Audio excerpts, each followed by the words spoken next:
beaucoup, maman. Il n'y a pas de souci. Au revoir. L'accent, vous êtes congolaise? Non, pas du tout, malheureusement. Je suis gabonaise. Ah, d'accord. Bah, vous êtes bantou. Donc, gloire soit Exactement. à vos ancêtres. Et puis, vraiment, merci. Et d'ailleurs, je suis très content qu'ils ont mis les ancêtres dans la Constitution. Je suis très content. Quand j'ai vu ça, j'ai dit, on ne peut pas oublier les ancêtres. S'il n'y avait pas les ancêtres dedans, j'allais déchirer cette Constitution-là. Vraiment, merci beaucoup. Je vous en prie, nous sommes d'accord. Ok. Au revoir. Au revoir.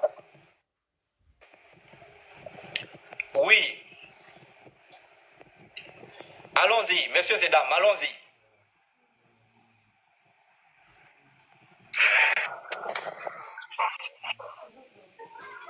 Allô? Oui.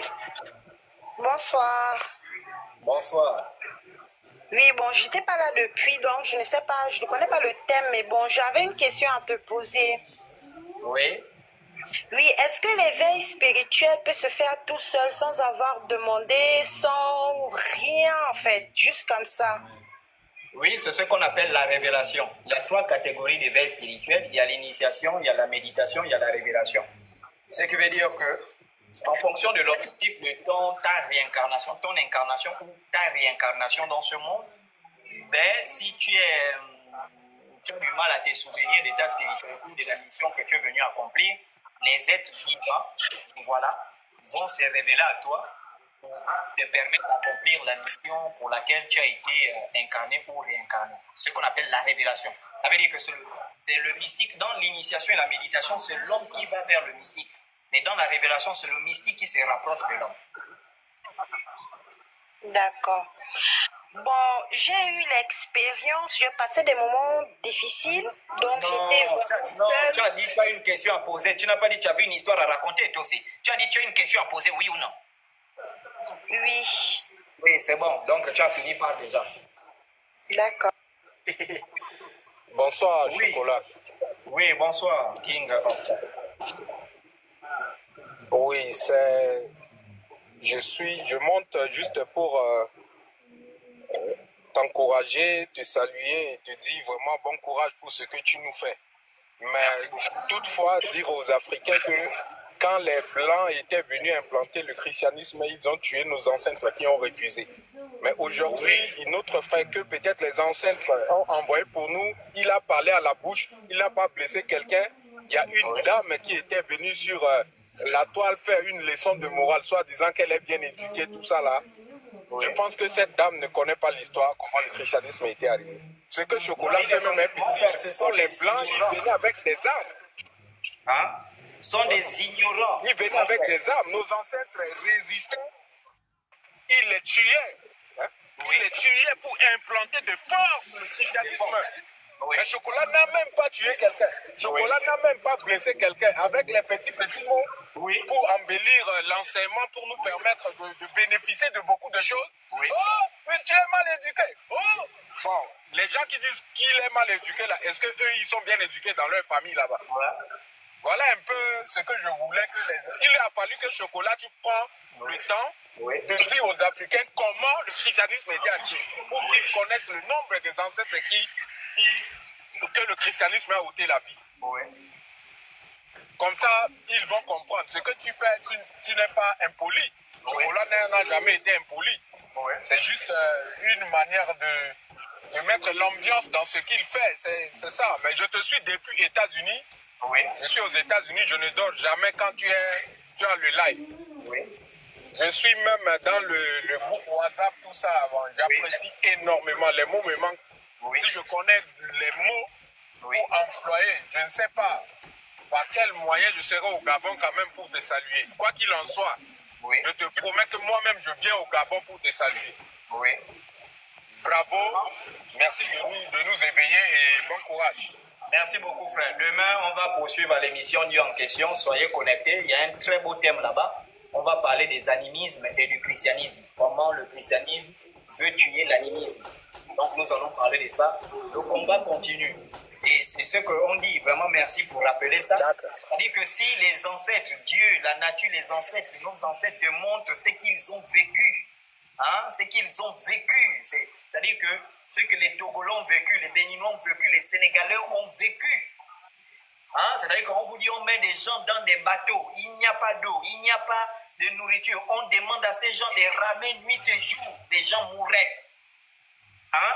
Ils sont qui? C'est-à-dire que je ne sais pas si ces gens-là comprennent de quoi il s'agit, en fait. Je ne sais pas s'ils comprennent la profondeur. Vous voyez, les Arabes, comme ils ont la haine, c'est-à-dire que les Afghans, quand ils se sont battus 20 ans avec les Américains depuis 2004, 2003-2004, quand l'Amérique a envahi l'Afghanistan, les gens qui mouraient racontaient à leurs enfants que ne lâchez pas le combat. Les gens qui mouraient racontaient. Je vous informe que l'un des pays que l'Amérique n'a pas pu dominer, c'est l'Afghanistan.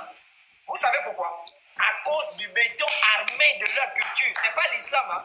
Ils sont attachés à une culture. C'est un peuple de guerre. C'est-à-dire qu'ils ont vécu tellement de guerres, que la guerre est devenue une culture. Et ce sont des peuples que quelqu'un tombe aujourd'hui, demain ils sont sur le terrain. Quelqu'un tombe, ils sont sur le terrain. Ils sont attachés. Pourquoi les pasteurs là ne peuvent pas prêcher en Afghanistan? Pourquoi les pasteurs là ne peuvent pas prêcher en Ukraine? Pourquoi ils ne parlent pas en Iran? Ce ne sont pas des pays arabes, ce sont des Perses. Allez-y prêcher en Iran. Tu parles, tu dis, Jésus m'a envoyé en Iran. C'est-à-dire qu'il y a un problème. Le Jésus qui prêche, c'est un Jésus couillon.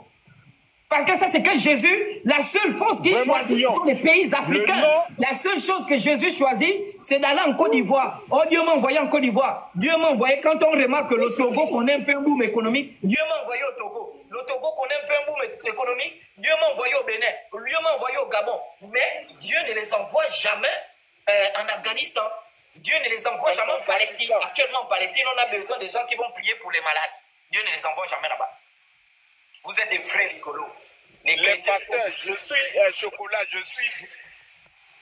Chocolat, je suis centrafricain. Il y a beaucoup de noms de pasteurs que tu ne connais pas. Je vais te donner avec leur histoire. En Centrafrique, il faut que tu les bombardes même parce que oui, amen. Le nombre des églises sont plus nombreux que le nombre des écoles et des hôpitaux. Oui. Vraiment, merci beaucoup. C'est gentil, mon frère. Continue le combat. Merci beaucoup. Voilà. Merci. Voilà. Bonjour. Bonjour.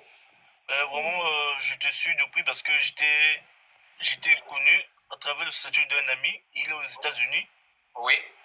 Et une fois, il avait posté tes statuts. Oui. J'avais aimé et je me suis directement abonné sur ce que tu dis. Oui. Bah, moi, je suis en France et mon ami, il est aux États-Unis. Oui. Ce que j'aimerais parler concernant les pasteurs des églises de réveil. Oui.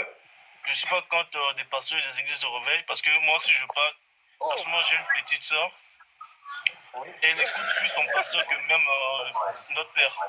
Oui. Donc si parfois si on nous demande de faire un truc, elle ne veut pas. Et si on décide d'aller voir son pasteur, elle est obligée de se soumettre. Parce que, donc ça c'est un truc que j'ai jamais compris ce phénomène-là. Oui. Donc je me dis, est-ce que les églises de réveil, bon, c'est pas dans le mauvais contexte. Ça c'est l'expérience, une analyse que nous avons fait. Oui. Donc j'aimerais savoir, est-ce que, moi je me dis, les églises de réveil, en fait, elles sont venues juste pour détruire certaines éducations Les églises de réveil sont des entreprises. Ça, c'est qu'il faut connaître dans tous les pays, quel que soit le pays où tu es ressortissant en Afrique. En droit, ces églises sont enregistrées comme des associations. Hein? Elles mentent que ce sont des associations à but non lucratif, mais en réalité, ce sont des entreprises privées. Il suffit de voir l'organigramme, vous allez retrouver les traces du management privé à l'intérieur. Quand vous voyez l'organigramme, il y a un directeur général, il y a un directeur général adjoint. Ensuite, il y a des centres de production, centre de la musique, centre de la jeunesse, donc département musique, département jeunesse, département comptabilité, département marketing et communication, ce qui peut prendre les gens sur le terrain. Ensuite, vous avez département musique pour l'animation et l'affaiblissement des vibrations pour rendre les gens dans les basses vibrations afin d'écouter. Donc, il y a toutes les structures et il y a des sous-départements. Ils tiennent une comptabilité privée. Ils ne payent pas d'impôts. Donc, ce sont des entreprises. Voilà, premièrement, maintenant, ces entreprises, les chefs de ces entreprises-là, les dirigeants des PME, là, parce que ce sont des PME, ce sont des petites et moyennes entreprises. Donc, on ne va même pas dire que ce sont des PME, ce sont des TPE, des très petites entreprises qui comptent entre 1 et 9 employés, mais entre 1 et 9 employés, là, les vrais employés de l'entreprise, c'est le pasteur, sa femme, ses enfants et quelques cousins qui occupent des postes stratégiques. Le reste qui viennent à l'église ne sont que des clients. Est-ce que vous comprenez? Donc, ce sont des TPE, des très petites entreprises. Et maintenant, ceux qui ont ce qu'on appelle les méga church dans le monde anglophone, ce sont des très grandes entreprises. Ils ont des comptabilités, ils ont toutes ces choses-là. Ce sont des TPE, des grandes entreprises, vu le nombre de clients. Et les fidèles clients de ces entreprises-là, c'est ce qu'on appelle les brebis. C'est pourquoi on donne le nom brebis. Ça veut dire que ce sont des bêtes, des animaux. Et la brebis ne pense pas, la brebis ne réfléchit pas. Elle dit seulement Amen à ce que le gars dit. Mais le berger se nourrit de la brebis. En réalité, pourquoi le berger élève la brebis? Pourquoi un berger élève les moutons? Pour deux choses. Soit c'est pour se nourrir de la laine de ces moutons-là. Voilà, soit je me nourris de la laine et quand le mouton n'a plus de laine, je le tue pour le manger. Maintenant, je t'informe ici qu'il y a beaucoup de pasteurs qui fétichent dans le cadre des tasseurs. Il y a des pasteurs qui fétichent leurs fidèles. Il y a des églises où il y a des listes d'adhésion. Quand tu adhères, tu mets ton nom, ton prénom, ta photo, ton emploi, où est-ce que tu travailles. Tout est coordonné, même le numéro de téléphone, le numéro de compte bancaire, la boîte email. Et ça leur sert d'information. C'est-à-dire qu'ils ont un département analyse de l'information. Donc, ils collectent les données sur les gens, ils classent ces données-là, et ces données-là vont leur servir d'information pour prendre des décisions stratégiques. Et ça, je vous le dis, il y a une église qui m'avait évangélisé, dont j'avais parlé, elle s'appelle Verlet, cette église. J'ai encore leur papier ici, ils m'ont donné une liste d'adhésion où il y a toutes les informations sur la personne. Et le DRH de l'église s'occupe de ça, le directeur des ressources humaines, il s'occupe de traiter ces informations-là sur ordinateur, bien traiter le lieu du quartier, le numéro de téléphone. Au point que si on remarque que tu occupes un poste, par exemple, dans l'administration publique, ça veut dire qu'on part voir la grille salariale de la fonction publique de ton pays et on voit, par exemple, catégorie A1, les salaires varient de quel à quel. On prend, par exemple, c'est 568 000 en montant. Ensuite, la catégorie supérieure, il est, par exemple, dans les 800 000. Bon, avec 800 000, s'il paye une dîme, c'est 80 000, donc 10%, 80 000 par mois. Mais 80 000 par mois, c'est insuffisant. Si on lui donne un poste et qu'on lance des cotisations, c'est quelqu'un qui peut débourser 400 000 par mois. Mais si on a 10 personnes comme ça qui déboursent 400 000 par mois, c'est 4 millions. Ça, c'est seulement 10 personnes. Mais on a des églises où ils sont à 400, 500. Et l'ODAF, le directeur administratif et financier, se gère de tout ça. Et ça la sueur du front. Donc ta soeur, elle est sous emprisonnement parce que première chose que je vous dis toujours dans mes lives, on les lave le cerveau. Et pour laver le cerveau à un individu, on commence par le débarrasser des personnes qui peuvent lui faire prendre conscience qu'il a été hypnotisé, il a été manipulé. Et quelles sont les personnes les plus proches? 1. La famille. 2. Les amis. Donc quand on est là, on commence par te montrer qu'un chrétien ne marche pas avec les païens. Faut pas marcher avec les païens, même si ce sont les membres de ta famille qui ne croient pas en Dieu, ne marche pas avec eux. L'élément va commencer à se détacher de sa famille. Et on va encore enseigner, faut pas marcher, même si ce sont tes meilleurs amis. Il va commencer à se détacher de ses meilleurs amis. Il se trouve isolé. Et quand il va se retrouver isolé, on va lui faire comprendre que les meilleurs membres de ta famille, ta vraie famille, c'est la famille spirituelle. Et donc il va se détacher de sa famille, il va rentrer dans le milieu spirituel. Mais en réalité, toutes les personnes qui sont dans le milieu spirituel sont des gens qu'on a débarrassés de leur famille. Donc ils se retrouvent tous des gens qu'on a lavé le cerveau. Et donc tous ont la même pensée, tous ont la même réflexion. Et là, on peut faire de ce qu'on veut. Et le laveur de cerveau, c'est le pasteur qui vient maintenant remplacer la famille, les amis, et il devient l'absolu. L'ainsi dit le Seigneur. C'est-à-dire que quand il dit, on obéit. S'il dit que je veux baiser ta fille, on obéit. Il peut même dire qu'il t'arrache le Saint-Esprit. Je t'informe qu'il y a des pasteurs qui disent à leurs fidèles, je vais t'arracher le Saint-Esprit. Ça, je t'informe. Moi, j'étais dans le message de William Branham. Moi, j'étais branhamiste. J'étais dans le message de William Branham. Deux pasteurs se sont disputés. Deux pasteurs se sont disputés à cause des fidèles. Oh non, ça c'est mon fidèle, parce qu'il y a un fidèle qui a quitté son église et est parti dans l'autre. Donc comme c'était un grand leader, ils se sont disputés. L'autre dit à l'autre pasteur, je t'arrache le Saint-Esprit. L'autre dit aussi, moi aussi je t'arrache, reviens Saint-Esprit. Donc des vrais couillons, des blagueurs. Et nous, on était là en train d'assister. L'autre arrache le Saint-Esprit à l'autre, il met au cœur. L'autre, il vient quoi? Je reprends. Au nom de Jésus, je remets dans mon cœur. L'autre, il vient quoi? Il arrache. Je remets le Saint-Esprit. Voilà, des vrais couillons. Donc, ta sœur a été fétichée, mon frère. Non, merci beaucoup. Donc, pour moi, je te suis de loin et je t'encourage ce que tu fais, que ce que Merci tu dis, c'est la vérité. Donc, il n'y a pas... Le combat continue. On n'arrêtera pas ce combat-là. Le combat continue. On te soutient, Merci beaucoup. Merci. Bonsoir, merci. Merci. Oui, la douce. La douce. Merci. Envoyez d'abord l'argent. Envoyez l'argent. J'ai un témoignage. Qui va envoyer l'argent? Tu es folle ou quoi?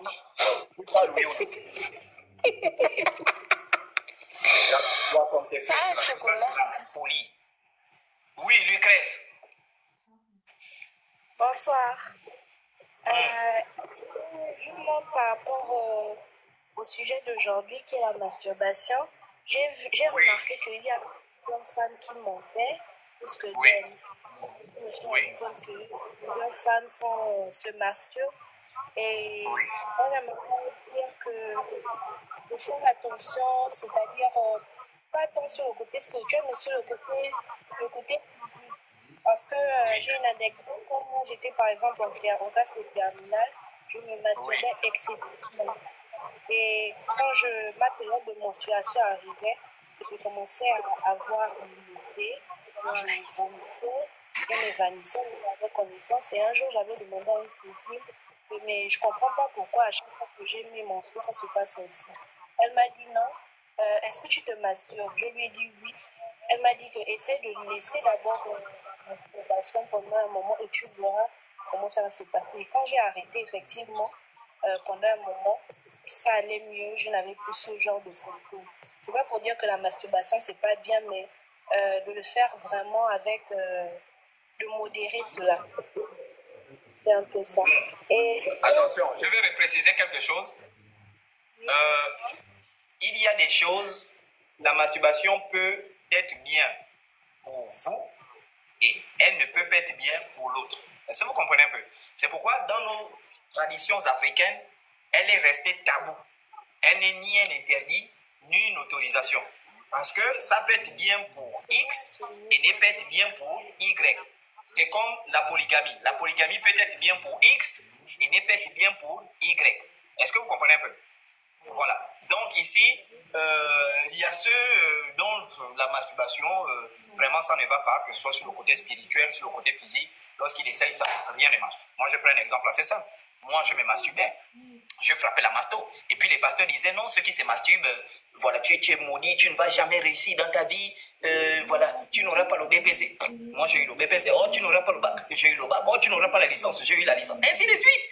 Voilà, donc vous voyez qu'en réalité, il y a beaucoup des idées reçues dans toutes ces choses-là. Voilà, ça c'est qu'il faut comprendre. C'est-à-dire que tout ce qu'il disait que si tu un homme qui se masturbe, tu ne vas rien faire de ta vie. L'argent, tu ne feras rien de l'argent. Tu ne vas même pas acheter une voiture.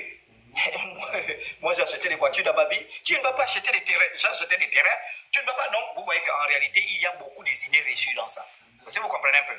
Voilà, maintenant, tout dépend de ton aura, du travail que c'est. Pourquoi chez les hindous, par exemple, chez les hindous, la masturbation n'est pas interdite chez les hindous, mais elle est uniquement interdite aux personnes qui ont fait vœu de sainteté. C'est-à-dire, si tu as fait vœu de sainteté devant Shiva, en disant, moi, je ne vais jamais, je décide d'être pur dans ma vie, alors tu ne devais plus pratiquer la masturbation. Mais le reste, bon, si tu sens que ça te rend à l'aise, ça te rend à l'aise. Si tu sens que ça ne te rend pas à l'aise, ça ne te rend pas à l'aise.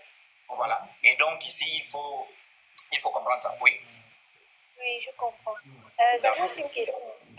Avant de commencer le témoignage, vous avez dit que lorsque une des solutions pour pallier au problème de la masturbation, c'est par exemple manger le bois sacré. Oui. Si je me rappelle bien. Mais les gens du Togo, on n'a pas vraiment interdiction de toucher à ce fruit-là, à ce bois sacré. J'aimerais savoir, est-ce que c'est une solution qui est... Vous avez interdiction? Oui, par exemple, dans ma famille, on ne mange pas, on ne doit pas manger ça. On ne doit pas toucher oui, au bois. ça c'est une interdiction soit familiale, soit clanique, soit tribale, soit ethnique. Bon, pas ethnique quand même, hein, parce que moi je connais beaucoup d'amis qui sont du Haut-Togoué, qui ont commencé par le Ndjobi, après ils sont allés dans le Witi, après ils sont allés dans le... Voilà. Il y a beaucoup de gens du Haut-Togoué qui mangent le bois sacré, qui sont d'ailleurs des très bons gangas, même des très bons gangas. Voilà, donc, faut pas dire dans le Haut-Togoué, parce que dans le Haut-Togoué, il y a plusieurs ethnies. Voilà. Donc, par contre, il faut dire dans votre famille, par exemple, il y a Il y a des gens qui ne mangent pas ça, il y a des gens qui ne mangent pas ça. Moi, par exemple, en fonction de mon totem du côté de mon père, je ne dois pas manger le serpent parce que le serpent, c'est notre totem, le tuntum, l'arc-en-ciel. Donc, je ne dois pas manger le serpent parce que c'est le totem. Voilà, donc je peux manger tout sauf le serpent. Donc, il y a des interdictions qui soient familiales, qui soient ethniques, qui soient, par exemple, moi, je ne peux pas manger le perroquet, par exemple, du côté de ma mère parce que ça fait partie de notre tribu. On est rattaché à une tribu de perroquets, etc. Donc, voilà. Ok, merci beaucoup. J'aimerais vous dire que mon totem du côté patriarcal... Non, dégage déjà, c'est bon, dégage. Oui.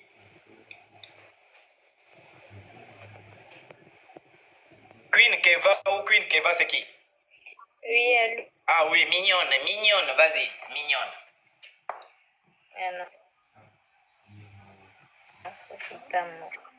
Mignonne.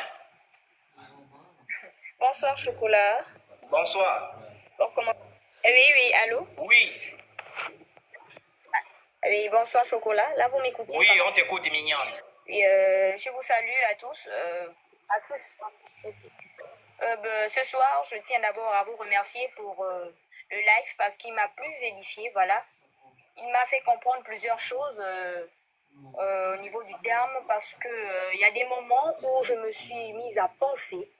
Voilà, je me suis retrouvée à avoir plein des envies sexuelles. Oui. Et après, en dormant, pendant mon sommeil, je me suis mise à faire l'amour avec un homme. Pour le lendemain matin, je me réveille toute mouillée, mais pas déshabillée. Donc, j'ai compris dans cette notion-là aussi que mon subconscient a travaillé et que au travers de notre subconscient, le corps réagit. Le corps réagit, oui. Et voilà. Et j'ai compris par là que c'est une chose vraiment que nous devons faire attention à la pensée parce qu'il faudrait que nous protégeons notre pensée. La protection de la pensée est la base de toute chose. Voilà. Et merci beaucoup. Et aussi, je voulais aussi mettre une question. Oui. Il y a, voilà, qui est hors terme, veuillez m'excuser. En fait, il y a des moments où je pense je ne pense pas, je rêve de mon grand-père qui est décédé, il y a de cela, je veux dire, 7 ans. Oui. Voilà. Maintenant, je lui rêve, il me donne de l'argent. Oui. Il m'avait d'abord donné, dans mon premier songe, il m'avait donné une pièce en or. Oui. On va dire, elle brillait tellement. Oui. Et dans le second rêve, il est venu me donner 2000 francs en me disant que prends cet argent, tu donnes à tes petites sœurs. Je vais aussi l'avouer que avant que je vois ces rêves, je me mets d'abord dans une dépression, c'est-à-dire je me mets à pleurer. Pourquoi je traverse ces circonstances tout seul? Oui. Voilà. C'est vrai que je suis chrétienne de moi-même, je ne vais pas dans les églises, vu les énormités d'aujourd'hui. Je suis croyante, voilà. Je prie à la maison, je médite, oui, pour moi-même, personnellement, et Dieu fait des merveilles pour moi. C'est suffisant, c'est conséquent. Oui. Maintenant, j'aimerais savoir pourquoi je rêve de mon grand-père tout le temps et qu'il me donne de l'argent. Quel est le message, en fait? Mais quand même, tu dis que c'est lorsque tu rentres en dépression. Lorsque tu rentres en dépression, il y a des choses, surtout la prière, vis-à-vis de l'ancestralité, c'est quelque chose que je ne peux pas montrer ici. Moi, je l'ai expérimenté ensemble. C'est-à-dire que je l'ai expérimenté. En 2 jours, tu as la réponse authentique. 2 jours, tu as c'est-à-dire 2 jours. Si je le dis ici, là, je vais créer un désordre mondial. Ça, je vous dis. Si je dis ici, là, voici ce qu'il faut faire. Allez-y, vous faites ça, tu prends ça, là, tu peux déposer à tel endroit. J'ai dit, c'est un désordre. Je vous dis, même la nuit, là, les gens, Chocolat a rendu le pays fou. Même les enfants du CP1, c'est pourquoi je n'ai pas envie de faire ça. Parce que même les bébés du CP1, là, qui me suivent, les enfants de 10 ans, là, tous ils seront remplis pour aller faire les choses. Parce que vous voyez, mais, généralement, là, lorsque vous faites ce songe-là, c'est pour vous montrer que le monde mystique, le monde de vos parents, qui sont de l'autre côté, dans l'autre monde, vous voient, ils comprennent vos compassions. Je vous ai dit ici dans mes vidéos que nous, les Africains, on croit au grand tout, Dieu. Ce qu'ils appellent Dieu, les Européens, on croit au grand tout et on a toujours été en communion avec lui. Et notre communion avec lui se faisait par l'ancestralité. Ça veut dire qu'on parlait à Dieu au travers des ancêtres. Quel genre des ancêtres? Pourquoi il y a seulement ton grand-père qui vient? Pourquoi ce n'est pas ton arrière-grand-père? Pourquoi ce n'est pas ta grand-mère? Voilà, parce que parmi les ancêtres, les aïeux, il y a ceux qui rentraient dans la lumière pour devenir ce qu'on appelle des anges. Est-ce que vous comprenez un peu? Je prends un exemple assez simple. Regardez, je vais vous montrer ça. Ça, c'est une Bible. Vous voyez? Alors, Oui, monsieur. je vais prendre Apocalypse 5. Je vais vous lire quelque chose et vous allez comprendre l'importance de l'ancestralité. Apocalypse chapitre 5. Alors, dans le livre d'Apocalypse, tous les chrétiens vont dire que c'est vrai. Tous les chrétiens. Alors, Apocalypse, oui, chapitre 5. Voilà. Attendez.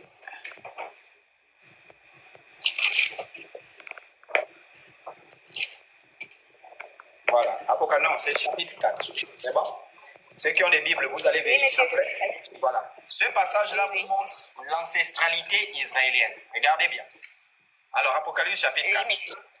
Après cela, j'ai regardé et voici une porte était ouverte dans le ciel. La première voix que j'ai entendue comme le son d'une trompette et qui me parlait dit, monte ici et je te ferai voir ce qui doit arriver dans la suite. Aussitôt, je fus ravi en esprit. Et voici, il y avait un trône dans le ciel. Et sur ce trône, quelqu'un était assis. Celui qui était assis avait l'aspect d'une pierre de jaspis, des sardoines, et le trône était environné d'un arc-en-ciel semblable à l'émeraude. Donc ça montre ici l'africanité de Dieu. Donc la pierre de sardoine, elle est noire, etc. Donc ça montre que Dieu normalement est noir. Bon, allons-y. Autour du trône, je vis, donc Apocalypse 4, verset 4, autour du trône, je vis 24 vieillards assis. Vous voyez? Donc ça veut dire que au trône de Dieu, hein, Jean, qui est lui-même juif, une voix lui dit, monte ici et je te ferai voir. Donc un juif, il monte et il voit en quelque sorte Dieu. C'est bon? Il voit le trône de Dieu. Et autour du trône de Dieu, il voit 24 vieillards. Qui sont ces 24 vieillards, d'après vous? Des anges, hein, on va dire. Justement, non. Mais ce que vous dites, c'est vrai. Ce sont des anges. Mais en réalité, ce sont des humains qui ont vécu sur terre, qui ont fini par devenir des anges. Pourquoi? Les 24 vieillards, ce sont les 12 patriarches d'Israël, donc tous les enfants d'Israël, ceux qui constituent le peuple d'Israël, les enfants de Jacob, notamment Ruben, Judas, Issachar, Zabulon, Nephtali, Benjamin, tout ça là qu'on vous a raconté à l'église, ils sont au nombre de 12, les enfants d'Israël. Est-ce que vous comprenez? Ensuite, ça fait 12. Les 12 autres, ce sont les 12 disciples de Jésus. Donc, ils sont également des juifs. Donc, quand on prend les 12 enfants d'Israël, plus les 12 disciples de Jésus, on les mélange, ça fait 24 vieillards, donc 24 juifs qui sont autour du trône de Dieu pour écouter ce que Dieu dit et ramener ça à leurs parents qu'on appelle les juifs. C'est ça les 24 vieillards. Donc, ce qui veut dire quoi? En réalité, chaque peuple a ses vieillards représentés autour du trône de Dieu. Wow. Les vieillards des Juifs ne peuvent pas venir parler aux Africains, ça ne peut pas se faire. Wow. Ça veut dire que si celui qui est dans le trône veut communiquer quelque chose à ta famille, il ne va pas passer par les enfants de Jacob. Ça, c'est ce qu'il faut comprendre. Il va passer par ta lignée, par ton sang, par ta race, et raison pour laquelle vous voyez vos parents qui sont décédés, qui viennent vous parler, parce que ces gens sont dans la lumière, ils sont devenus des anges, qui viennent vous parler, qui viennent vous encourager, qui viennent vous donner des messages, qui viennent vous conseiller, qui viennent vous communiquer des bénédictions. Et parfois, quand on te donne une pièce d'or, mais toi, tu ne sais pas qu'est-ce que c'est. La pièce d'or, parfois, ce n'est pas de l'argent qu'on te donne, mais parfois, c'est un bien, c'est une activité économique qu'on te donne, c'est ce qui constitue ta richesse, et on te donne, et on attire ton attention sur le développement de cette activité. Mais vous, toujours l'argent, toi, c'est toujours l'argent. Oh, on m'a donné la pièce d'argent, il faut que je ramasse un sac d'argent. Oh, monsieur, j'ai pas dit le contraire. Dégage, mignonne, dégage. Merci beaucoup, bonne soirée, monsieur, que Dieu vous bénisse encore plus. Merci, bouge ton cul. Oui, Kenva. C'est Kenva ou c'est qui, là? Cette salope là d'or ou quoi?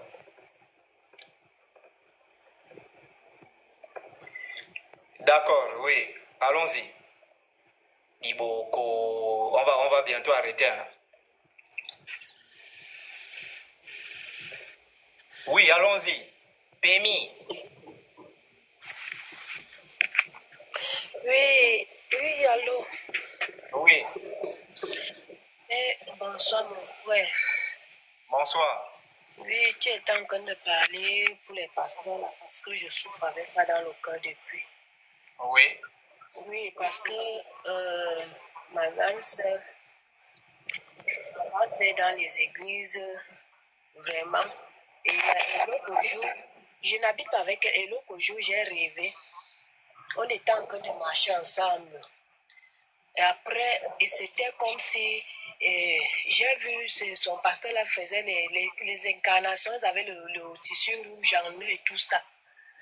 En que temps là, après, on nous a mis ensemble. Après, le gardien me dit, mais sors, toi, tu n'es pas concerné. Je dis, mais comment vous me mettez dehors? Ma grande sœur ici dedans avec ses enfants, comment tu peux me dire de sortir?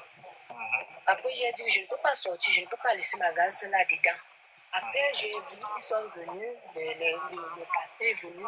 Après, ils ont dit, ils vont faire l'échange des cœurs. Donc, c'est-à-dire que mon corps prend, on met ça à quelqu'un d'autre. Oui, après, le pasteur là devait commencer par moi. Après, il me dit, mais qui a mis cette fille ici dedans? Elle doit sortir. Je dis, mais voilà ma grande sœur qu'elle avait ses enfants. Vraiment, ma grande sœur déjà, si tu vois ma grande sœur, je ne sais pas, elle ressemble même à un cadavre. La pauvreté veut sa mort. Tu donnes l'argent à ma grande sœur, tout pas à l'église. Tout pas à l'église. Ma nièce est là comme une grand-mère. Je ne comprends. Une nièce qui ne connaît même, elle dit qu'elle ne connaît pas les autres. Elle est comme une grand-mère. Vraiment. Je ne sais pas. Je ne sais même plus quoi parler parce que j'ai à pleurer, même fatiguée, même. Je suis dépassée. Ça ne va pas. Elle a été envoûtée. Vous savez que dans les églises, les pasteurs que vous voyez là, beaucoup de pasteurs que vous voyez là, ce sont des féticheurs. Yes, les pasteurs sont des charlatans. Les pasteurs sont des magiciens. Mais ils savent que s'ils se présentent, ils disent « je suis magicien », les gens vont fuir. Est-ce que vous comprenez? S'ils disent « je suis un sorcier », les gens vont fuir. S'ils disent « je suis un marabout », les gens vont fuir. C'est un marabout, qu'est-ce qu'il fait? Il construit une église, il prend la Bible là. Allez, il construit un temple, il met la croix devant, il écrit Jésus, et il commence à enseigner Jésus, Jésus. Mais en réalité, c'est un marabout. Ce qui fait que pour tenir ses clients captifs, il faut les envoûter, il faut les féticher. Donc ils plantent parfois des choses dans les églises, parfois ce sont des crânes qu'ils plantent dans les églises, parfois ils ont des ossements humains.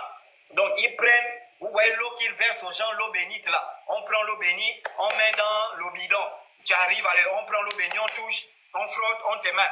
Ils grattent les ossements humains, ils râpent les os qui partent déterrer dans les cimetières. Ils râpent, ça devient la poudre là. On met dans l'eau. Et vous savez que les ossements humains ont le pouvoir d'attraction. Donc ça attire les gens, ça maintient les gens.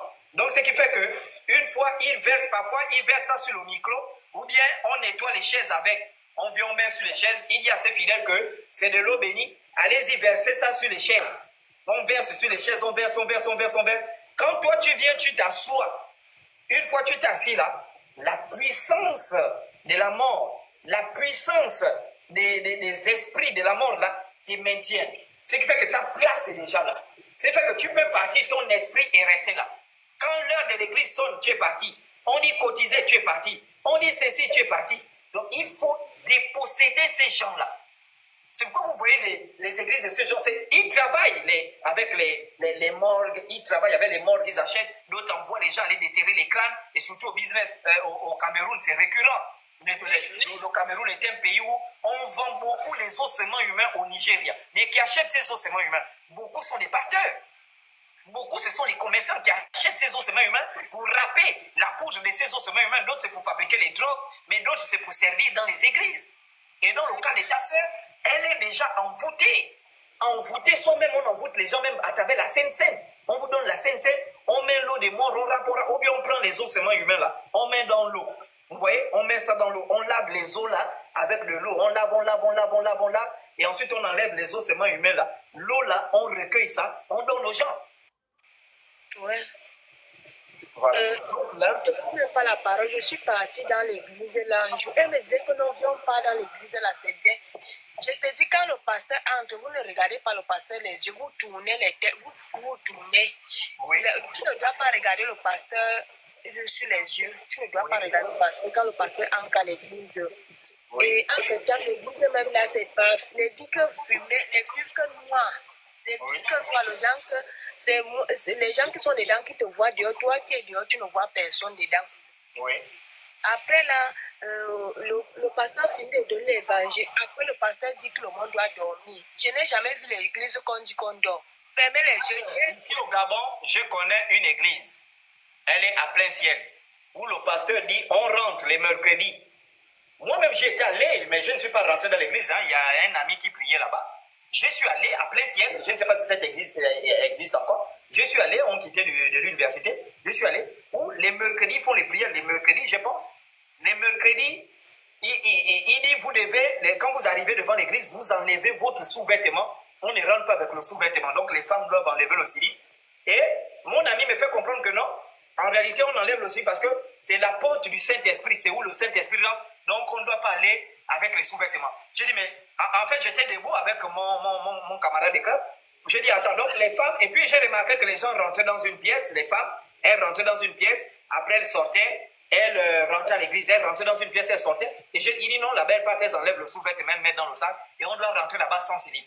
J'étais malade. J'ai dit non. Il dit oui. J'ai dit non, toutes les femmes là sont nues dans l'église, à plein ciel. Toutes les femmes là sont nues. Il dit oui, c'est parce que c'est la prière et puis le Saint-Esprit va rentrer. Mais quel Saint-Esprit qui rentre? C'est lui qui rentre. Hein? Et ce sont les envoûtements. C'est-à-dire que quand vous arrivez à ce niveau-là, ben, c'est terminé. Hein? Donc il faut beaucoup prier, hein, ma soeur. Vraiment beaucoup prier pour votre grande soeur. Nous, on a perdu ma grande soeur avec ses enfants. Non, elle n'est pas perdue. Vous voyez, il faut prier. Là, elle appelle à tout le monde sorcière là. On va encore prier comment? Priez seulement, Dieu va faire. Ok. Dieu va répondre. Priez, je vous dis. Merci. Oui, faites vite là. Moi, je vais aller dormir. J'ai envie d'aller au cabinet même là. Oui, Rudy. Bonsoir, Chocolat. Bonsoir. Bonsoir à tout le monde. J'ai quelques questions qui me trottent un tout petit peu.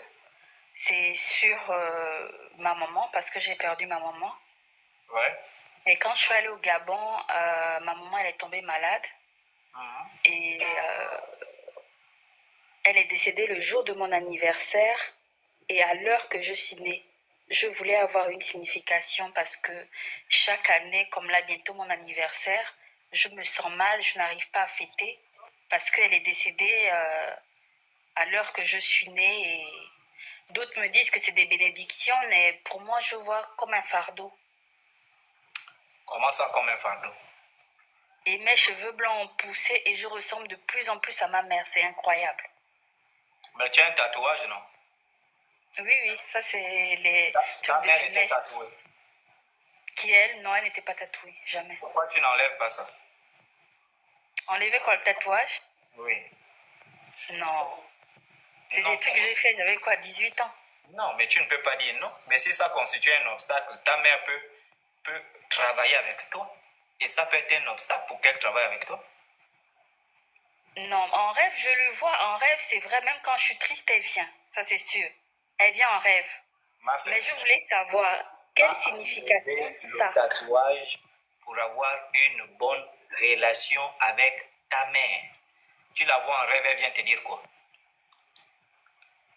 Quand elle vient plus quand je suis triste, ou elle vient pour me parler de ma petite sœur, ou si ça va, elle vient me poser des questions, ou s'il y a quelque chose au terrain, comme moi je suis en France, elle vient me dire que faut dire à ta petite sœur de faire ça, de nettoyer là-bas, de faire ça. En fait, elle vient me parler à chaque fois. Et me dire qu'elle n'est pas morte, qu'elle est là, elle nous voit, et qu'elle veille sur nous, et qu'on ne doit pas s'inquiéter. Ah oui. Et toi, tu es parti faire le tatouage? Tatouage, c'est un truc, j'étais encore petite, là j'ai maintenant 36 ans. J'avais quel âge?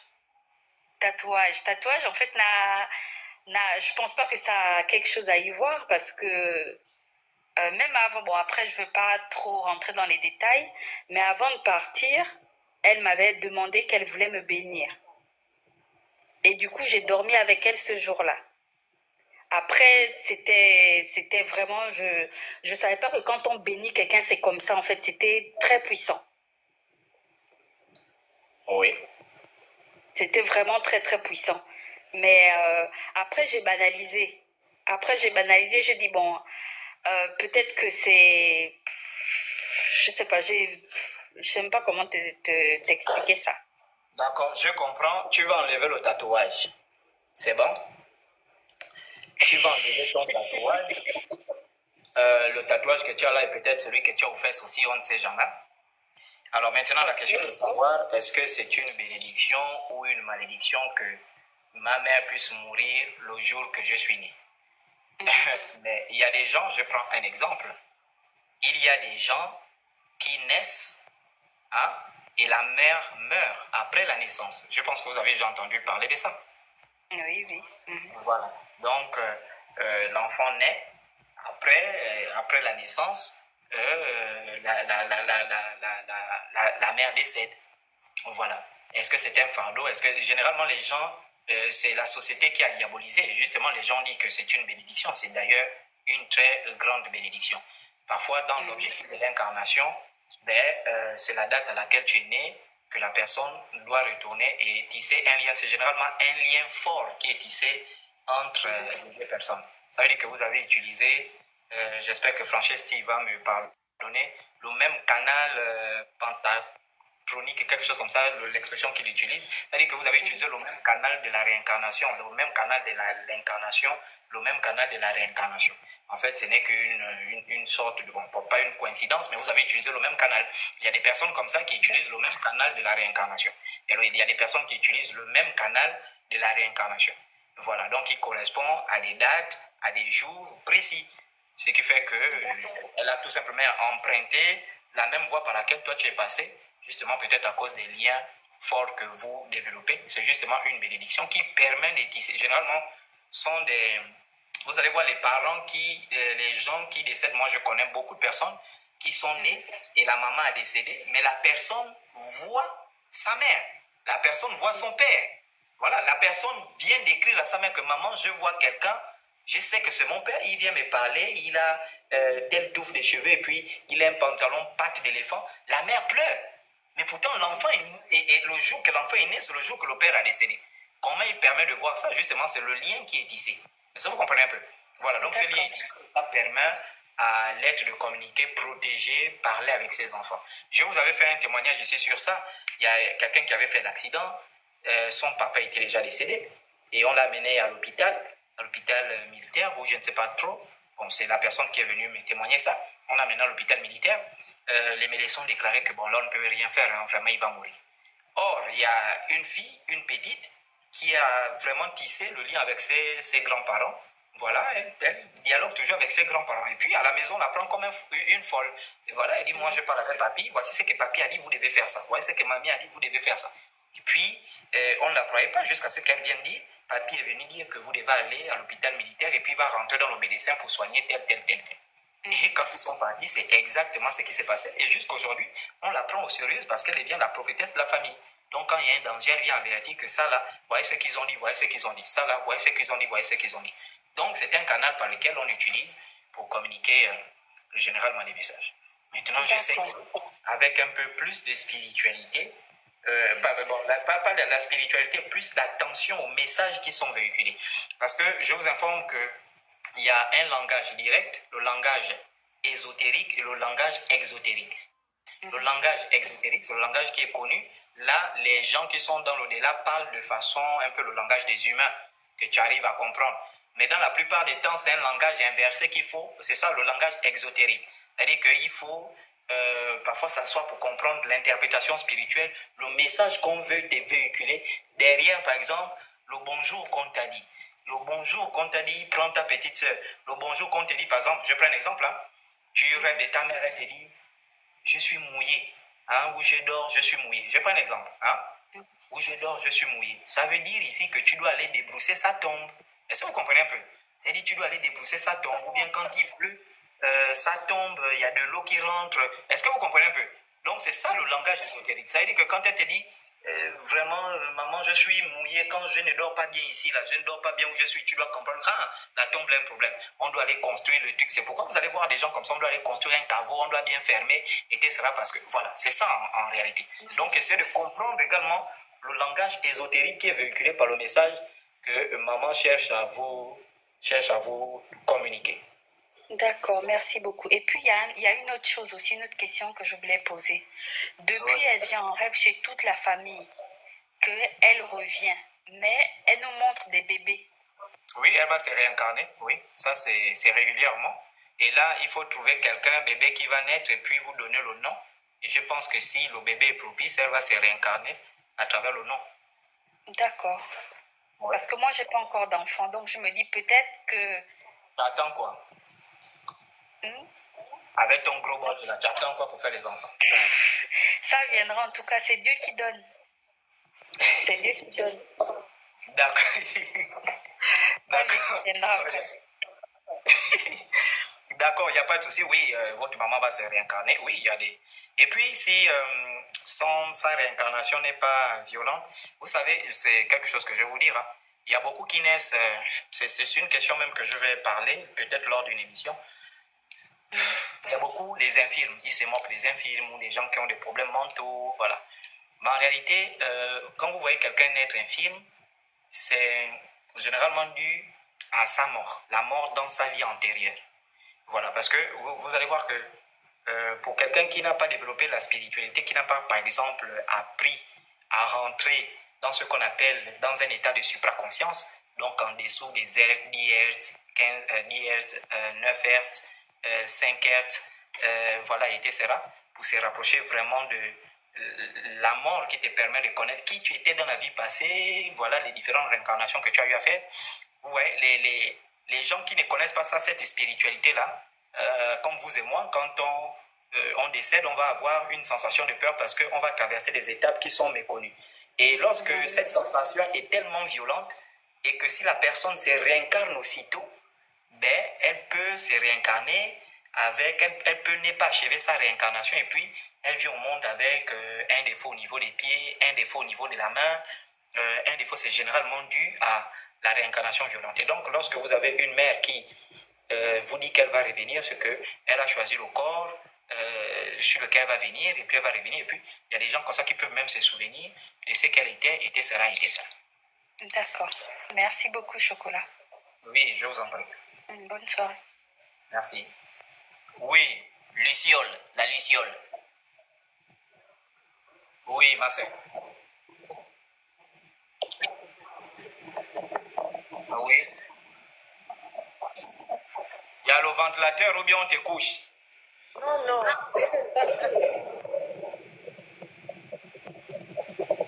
Ah, c'est bon. Non, c'est pas bon.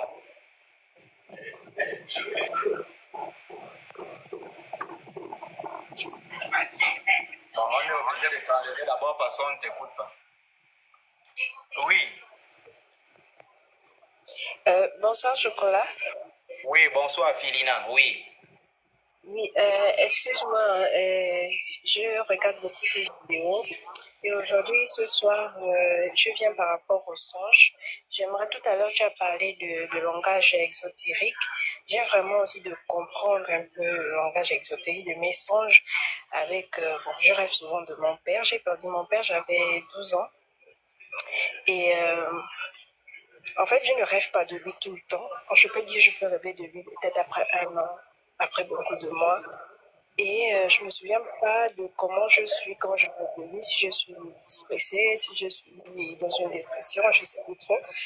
Mais à chaque fois quand je rêve de lui, soit la première fois, il était vraiment malade.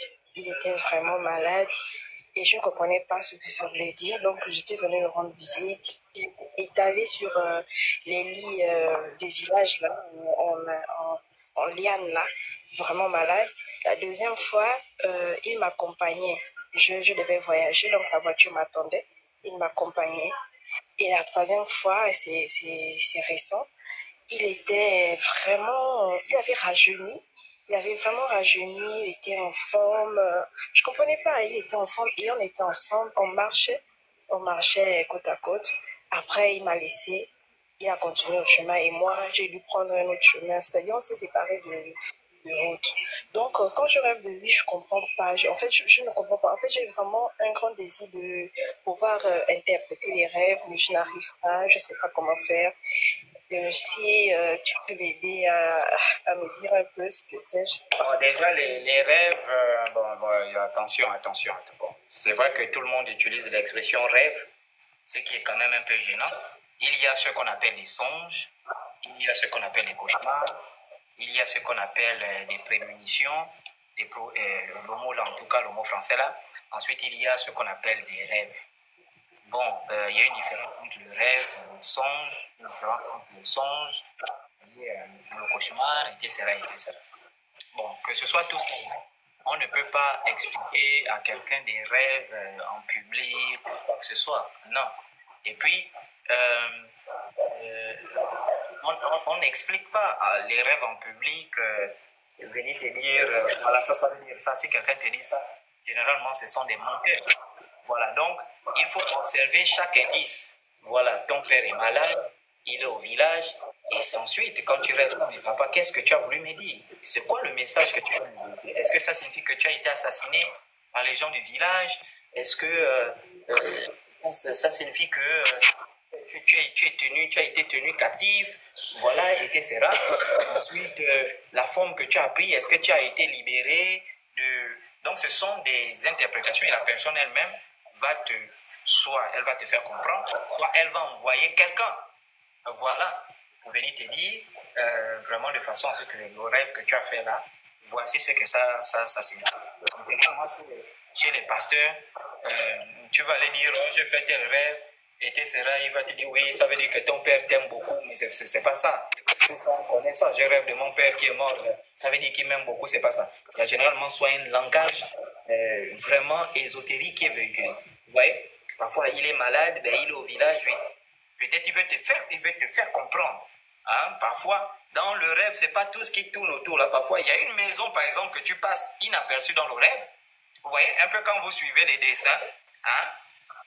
Vous regardez les dessins, et dans des dessins, tu vas voir, il y a souvent ce qu'ils appellent les messages subliminaux. C'est-à-dire que tu regardes le dessin, il y a une partie qui t'intéresse, mais il y a parfois des signes, des symboles qu'on met là, qui n'attirent pas l'attention, mais en réalité, qui sont les vrais messages qui sont véhiculés dans ce dessin. Voilà. Oui, et puis, excuse-moi d'interrompre, ce qui est quand même bizarre, c'est que quand je rêve de lui, c'est pas qu'on est en ville, c'est toujours au village, c'est bizarre. Et au village, là, le premier rêve quand je disais il est malade, c'était au village, mais du côté de ma mère, c'est-à-dire à la maison, bon, on va dire ma maison maternelle. En fait, ma mère et mon père, ils sont du même village, mais quand je l'ai vu malade, il était du côté de ma mère.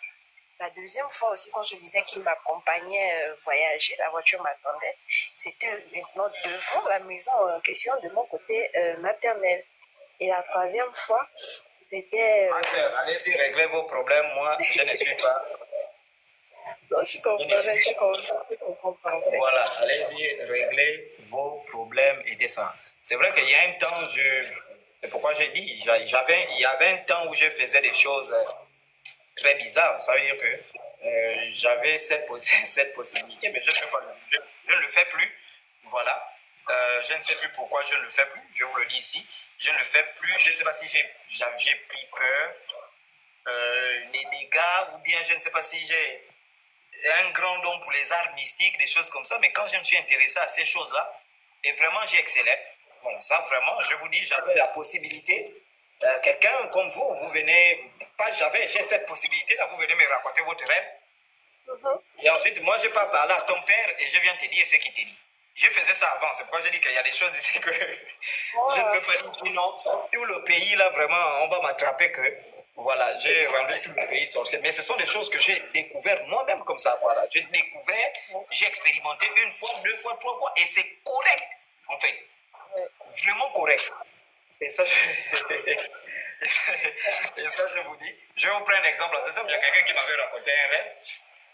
J'étais allé au village, c'était au village, je ne sais pas où. Quelqu'un m'a raconté un rêve. Voilà.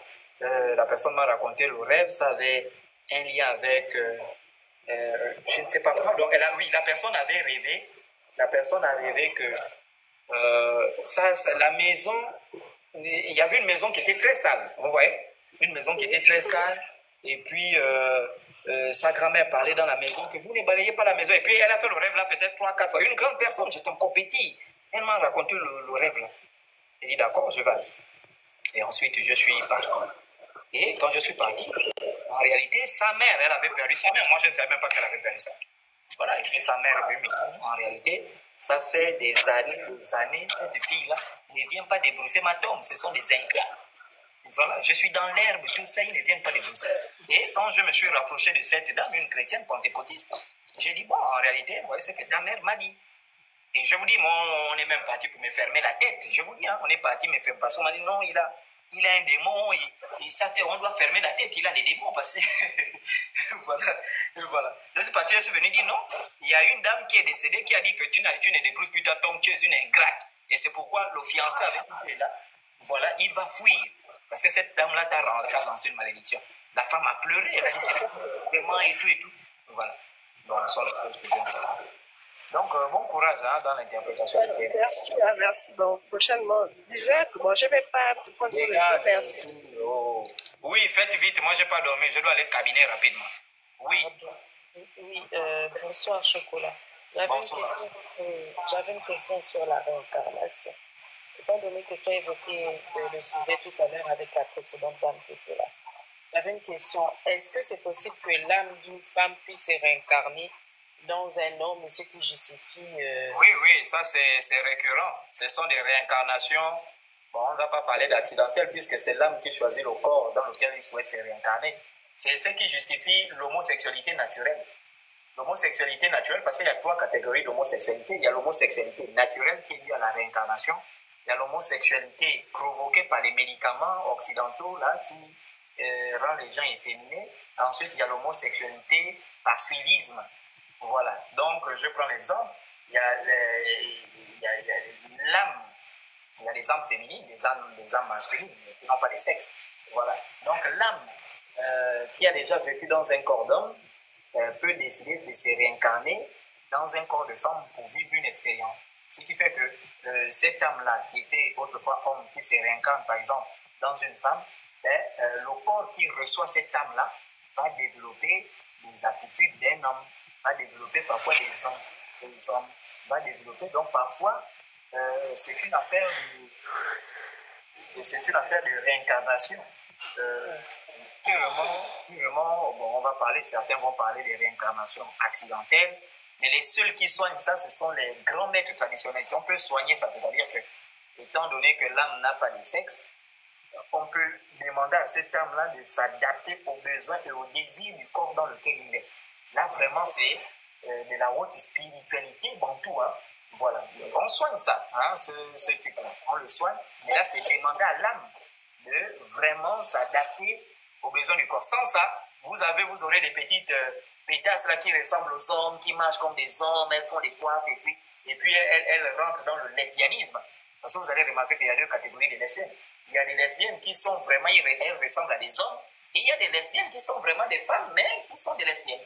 Voilà, qui ont des désirs toujours tournés vers les filles, des désirs vraiment tournés. Donc c'est exactement possible. Vous avez pareillement un homme qui a vécu dans un corps d'homme et puis qui décide voilà, de faire sa réincarnation. En fait, je comprends pourquoi les vieux parlent de réincarnation accidentelle, parce que dans la précipitation, parce que généralement beaucoup se réincarnent parfois après leur mort. Quelqu'un finit de mourir là, ben, il se réincarne directement dans une autre vie. Tout dépend de la disponibilité du corps qui trouve. C'est pourquoi la science voit ça comme une course à la réincarnation. En réalité, ce sont des âmes qui courent pour se réincarner. Et donc, s'il décède là, il trouve un corps de femme disponible, ben, il se réincarne sans pourtant savoir. Et puis, à partir de là, vous allez voir que la fille, le mec va naître, et puisque c'est une fille qui était dedans, et puis vous allez voir le mec naît avec le bord un peu, voilà, comme les PD qu'on voit. Voilà, en fait, c'est parce que j'ai remarqué, enfin, j'avais 2 autres questions. Est-ce que les hommes s'initient dans le bomba? Les hommes. Bon, tout dépend des... vous savez que tout dépend des rites initiatiques. Parce que vous avez aujourd'hui même des femmes qui s'initient au wiki. Autrefois, c'était inacceptable. Parce que enfin, selon ma compréhension, je sais qu'il y a certains rites qui sont dédiés. Non, qui sont réservés aux femmes. Est-ce que vous comprenez? Voilà. Il y a des rites. C'est parce que les rites masculins sont des rites divinatoires. Les rites féminins sont des rites, comment est-ce qu'on appelle ça? On appelle ça quand un esprit rentre là, sont des rites, Le nom m'échappe. Mais en fait, les femmes sont plus dans l'optique de... Comme le possessif. Ce sont des rites possessifs. Est-ce que vous comprenez? Donc, ce qui veut dire en réalité que pourquoi c'était interdit avant? Parce que lorsqu'un homme passe initié au Mbumba ou au Niembe, en réalité, les esprits du Niembe, ce sont les femmes. Est-ce que vous comprenez? Exactement. Ce qui fait que quand ces esprits-là possèdent l'homme, il devient comme une femme. Il va danser les mamoudis comme une femme. C'est une femme qui est à l'intérieur. C'est pourquoi c'était interdit. Voilà, parce qu'il y a un gros fléau que j'ai constaté dernièrement. J'ai remarqué qu'il y a plusieurs homosexuels dans le rite des femmes. Et là, je me suis posé la question de savoir, est-ce que c'est dû aux réincarnations? Est-ce que c'est dû au fait que... Non, d'autres aussi, d'autres, c'est pas la réincarnation. D'autres aussi, c'est... Oui, allez-y, terminez d'abord, oui. Pardon, merci, c'est gentil.